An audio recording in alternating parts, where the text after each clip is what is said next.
Hello everybody, welcome back to my channel. So आज का video में क्या करने वाले हैं, जो पिछला हम लोग का वर्ड प्रॉब्लम्स का एक चल रहा था सीरीज, उसका हम लोग बताए थे कि 3 लेक्चर आने वाला है। तो आज ये दूसरा लेक्चर है जिसमें हम लोग वर्ड, बाकी एक जो लेक्चर आया था उसमें हम लोग पिछला ये वाला कुछ प्रॉब्लम्स किए थे, सम मनी मैथ, हम लोग का प्रॉब्लम्स ऑन नंबर के ऊपर, और इसी तरीका का सारा क्वेश्चन किए थे हम लोग।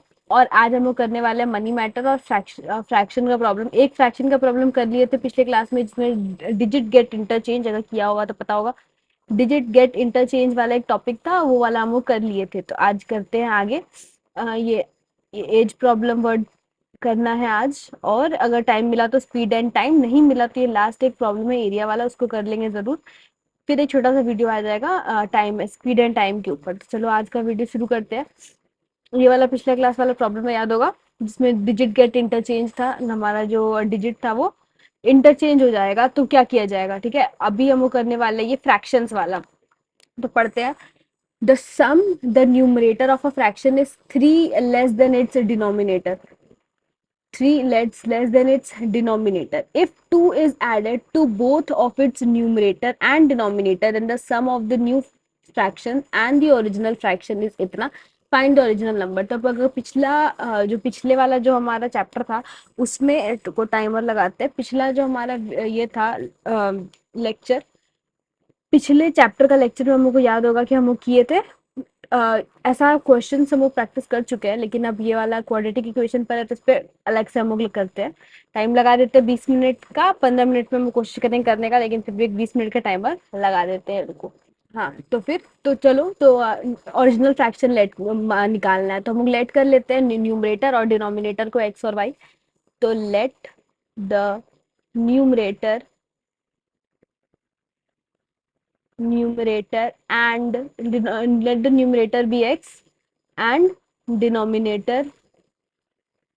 अब देखो, अब हम लोग x और y लेट करने की जगह हम लोग यहाँ से भी एक काम कर सकते हैं। Numerator of fraction is 3 less than its denominator. तो एक काम करते हैं, सिर्फ डिनोमिनेटर को अगर हम लोग एज्यूम करें x, तो भी हमारा बन सकता है। मतलब लेट द डिनोमिनेटर, क्योंकि एक डायरेक्ट रिलेशन मिल गया है, इसीलिए हम लोग एक्स और वाई एज्यूम करने की जगह डिनोमिनेटर को सिर्फ एक्स लेट करते हैं। Let the denominator be x, then जो हमारा न्यूमरेटर है, जो हमारा न्यूमरेटर है वो क्या हो जाएगा। Numerator of a fraction is 3 less than its denominator, मतलब जो हमारा डिनोमिनेटर है उससे 3 कम है।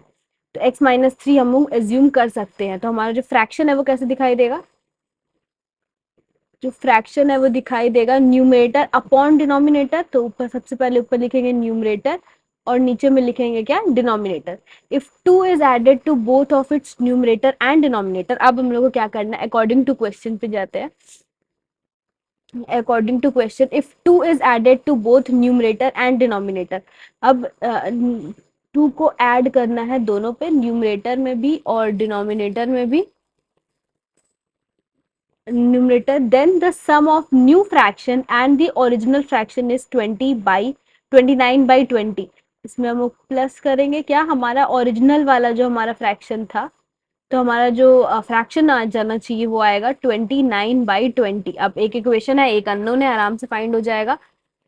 थोड़ा आगे तक एक क्वाड्रेटिक इक्वेशन जब तक दिखाई देगा तब तक बनाते हैं, उसके बाद यहाँ पर आंसर है, उसको देख करके आराम से आंसर निकाल सकते हैं।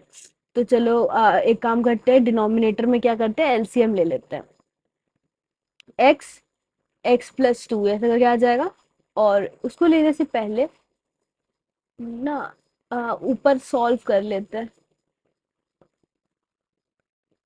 हाँ, तो x-1/x+2 plus x-3/x is equals to 29/20। यहाँ तक समझ में आ गया होगा। अब ले लेते हैं क्या, एलसीएम। x+2, यहाँ पर करेंगे x² - x plus x-3x+2 is equals to 29/20। अब आ जाएगा इधर x² - x plus x into x क्या हो जाएगा, x² plus 2x minus 3x minus 6 divided by x into x, x² plus 2x is equals to 29 upon में 20। ठीक है, अब सॉल्व करेंगे। x ऐड करो, x into x square plus x square 2x square plus minus x plus 2x तो हो जाएगा plus x minus 3x minus 6 upon x square plus 2x is equals to 29 upon में कितना 30। अब इसको further solve करेंगे जो कि होगा 2x square minus 2x minus 6 is equals to 29/20 upon में एक्स स्क्वायर प्लस 2x। अब क्रॉस मल्टीप्लाई करके फर्दर इसको सॉल्व करने से क्या हो जाएगा, हमारा x का वैल्यू आ जाएगा, उसके बाद न्यूमरेटर और डिनोमिनेटर उस तरीके से निकल जाएगा। आंसर लगा दिया गया है, वहां से देख करके हम लोग बाकी आगे सॉल्व कर लेंगे। ठीक है, अब बढ़ते हैं नेक्स्ट क्वेश्चन की तरफ। नेक्स्ट क्वेश्चन की तरफ जिसमें जो ये वाला जो क्वेश्चन है ना वो हम लोग पिछले क्लास में कर लिए थे पहले ही, ये वाला डिजिट गेट इंटरचेंज वाला, जहाँ हम लोग प्लेस वैल्यू के हिसाब से हम लोग को क्वेश्चन सॉल्व करना है। ठीक है, अब जो अगला है मनी मैटर के ऊपर और एज प्रॉब्लम के ऊपर हम लोग को बेसिकली आज का लेक्चर में बात करना है। अभी बचा है कितना टाइम, 1 सेकेंड, 10 मिनट है अभी, आराम से हो जाएगा। तो पहला क्वेश्चन नंबर 1 करना शुरू करते हैं। देखो पहला क्वेश्चन क्या है, the age of a man is twice the square of age of his son। मतलब एक मैन है, उसका जो एज है वो 2 टाइम्स है अपने सन के एज के स्क्वायर के। तो अगर सन का जो एज है उसको हम लोग एक्स माने तो हमारा जो मैन है उसका हो जाएगा 2 टाइम्स उसके बेटे के एज के स्क्वायर के, तो 2x स्क्वायर हो जाएगा। फिर 8 ईयर लेटर जो हम लोग पिछले वाले लेक्चर में पिछले वाले चैप्टर में हम लोग किए थे उस तरीका से हम लोग कर लेंगे। क्या क्या हम लोग एज्यूम कर, पहले हम हमारे हिसाब से जो एज होना चाहिए वो, और फिर क्वेश्चन के हिसाब से जो एज है उसको उस हिसाब से इक्वेट करके हमारा आ जाएगा। तो एक आसान सा क्वेश्चन है, सब पता ही होगा, इसीलिए इतना जल्दी जल्दी में बता दिया जा रहा है। तो let the age of man, man नहीं, एक काम करते हैं चाइल्ड, सबसे पहले सन से लिखते हैं। Let the age of son be x, then age of man.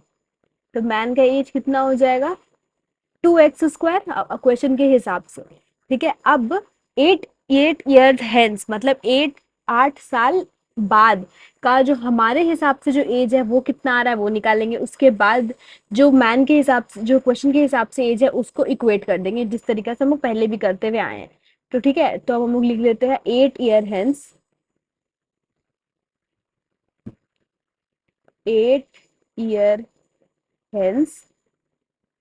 As of man. Man का एज कितना हो जाएगा, तो अपना जो एज है उसमें 8 ऐड कर देंगे। ठीक है, और एज ऑफ सन कितना हो जाएगा, तो उसका जो एज है x उसमें 8 ऐड कर देंगे। तो अकॉर्डिंग टू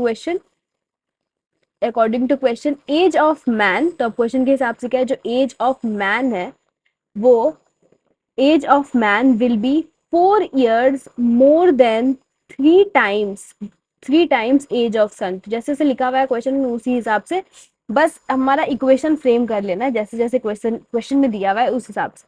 ठीक है, तो अब इसको फर्दर सॉल्व करते हैं। 2x square plus 8 is equals to 4 plus 3x plus 8 4 कितना हो जाएगा 24। ठीक है, बहुत ही ऐसा इक्वेशन दिखाई दे रहा है। 2x स्क्वायर यहाँ पे ले आएंगे माइनस को, minus 3x is equals to 28 minus 8, तो आराम से 20 हो जाएगा। तो 2x square minus three x is equals to कितना 20। तो 2x square -3x - 20 is equals to 0। अब फर्दर इसको हम लोग प्राइम फैक्टराइजेशन और वैसे वैसे जितना भी तरीका का स्टेप जो भी पढ़े हम लोग उस हिसाब से इसको फर्दर आगे कर सकते हैं, क्योंकि इस तरीका क्वेश्चन बहुत हो चुका है इसीलिए। और यहाँ पे लगा दिया गया है आंसर, खुद से करना है, मैच करना है, कमेंट से बताना है कि बना कि नहीं बना। ठीक है, यही तक था। आज का ये वाला सवाल यहीं पर खत्म होगा। अब बढ़ते हैं नेक्स्ट क्वेश्चन की तरफ। इक्वेशन बता दिया गया है, देखो फिर से एक बार। इक्वेशन बता दिया गया है, अब इसको फर्दर सॉल्व करने के आंसर आ जाएगा, इसमें कोई बड़ा बात नहीं है। ठीक है, अब बढ़ते हैं नेक्स्ट क्वेश्चन की तरफ।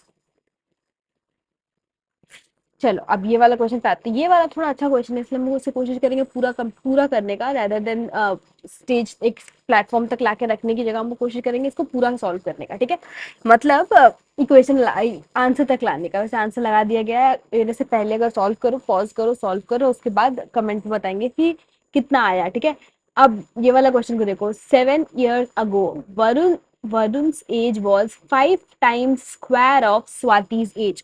तो 7 साल पहले का इक्वेशन साफ दे दिया गया। तो हम लोग एक काम करेंगे ना, अभी तक हम लोग क्या करते थे, प्रेजेंट एज को हम लोग एक्स मान रहे थे और प्रेजेंट एज को हम लोग वाई मान रहे थे, जो भी मान रहे थे। लेकिन अब इस वाले क्वेश्चन में क्या करेंगे, 7 साल आगे वाले एज को हम लोग मान लेंगे एक्स। वो क्यों करेंगे ना, क्योंकि डायरेक्ट रिलेशन यहाँ पर दिया हुआ है 7 साल पहले का, इसलिए हम लोग लेट कर लेंगे क्या, let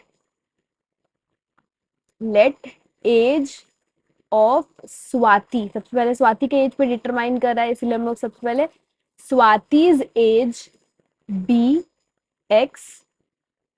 late Swati's age be x, तो पहले लिख देते हैं let age of Swati 7 years ago be x. Age of Swati 7 साल पहले, उसका एज हम लोग मान लेते हैं क्या, एक्स। और उस हिसाब से अगर हम लोग देन उस हिसाब से जाएंगे, तो अगर वरुण का एज कितना आ जाएगा, then Varun's age will be 5 times square of Swati's age. कुछ पिछला वाला क्वेश्चन की तरह ही लग रहा है, जहाँ मैन का एज क्या था, 2 times था उसके सन के एज के स्क्वायर के, तो ऐसे ही आ गया है ऐसा। अब प्रेजेंट एज इस यहीं से निकाल लेंगे, प्रेजेंट एज। एक मिनट, हाँ। अब हम लोग क्या करते हैं, प्रेजेंट एज निकाल लेते हैं। Present age of Swati, Swati का प्रेजेंट एज क्या होगा, वो क्या हो जाएगा, एक्स माइन एक्स। अब हम लोग पीछे जा रहे हैं, सोचो अभी मेरा 15 साल था 5 साल पहले, तो अभी का एज क्या होगा, उसमें 5 साल ऐड करेंगे। क्योंकि अगर हम यहाँ से पीछे जाएंगे तो माइनस करेंगे, तो पीछे से जब आगे आ रहे हैं मतलब एज में, तो हम लोग उसको ऐड करेंगे, तो हम लोग यहाँ पर x+7 कर देंगे। और present age of Varun, Varun क्या हो जाएगा, 5x² + 7। ठीक है, अब ये हो गया प्रेजेंटेज, यही हम लोग को निकालना है। बस यहाँ पे x का वैल्यू डाल के निकालना है और डाल देना है। अब देखो रिलेशन क्या गया गया, 3 year hence। अब आ जाओ वापस वही जैसा हम लोग करते थे, 3 year hence मतलब 3 साल बाद स्वातिज एज। तो क्या करेंगे ना, प्रेजेंट एज x+7 में फिर 3 ऐड कर देंगे, तो वो ज्यादा होगा। प्रेजेंट एज में अगर 3 ऐड करेंगे तो 3 year आगे का हो जाएगा। समझ में आ गया होगा, 7, 8, 9 और 10। ठीक है, और